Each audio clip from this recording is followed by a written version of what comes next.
Syedaralun, pemilihan kecik di Desa Bayu Pasangan Biren berlangsung pada Selasa 18 Juli 2023, sepintas sama dengan pemilu yang dilaksanakan pemerintah.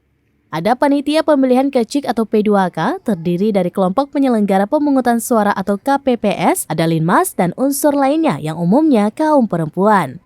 Terdapat juga 2 bilik untuk pencoblosan. Usai pencoblosan ada tong tempat memasukkan kertas suara. Di tong kertas suara ada petugas yang meminta pemilih untuk mencelupkan jari tangan ke tinta hitam pertanda sudah memilih. Maimun selaku P2K mengatakan sebagian anggota P2K 6 orang perempuan dan 3 orang laki-laki, kemudian ditambah anggota KPPS 7 orang. Pemilihan berlangsung sejak pukul 9 waktu Indonesia bagian Barat dan berakhir sekitar pukul 14 waktu Indonesia bagian Barat.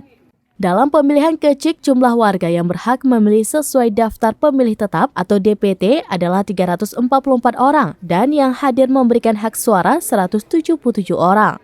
Hasil pemilihan, calon nomor urut 1 bernama Ihsan mendapatkan 99 suara dan calon nomor urut 2 bernama Muhammad Ihsan memperoleh 62 suara dan 16 suara rusak.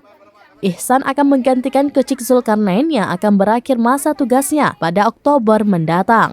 Camat Pasangan Biren, Ibrahim Esos yang didampingi unsur Muspika kepada serambinews.com mengatakan pemilihan kepala desa di Bayu berjalan lancar. Masyarakat hadir ke Menasah memberikan hak suaranya untuk memilih kecik. Dari Biren, Yusmandin Idris, serambinews.com.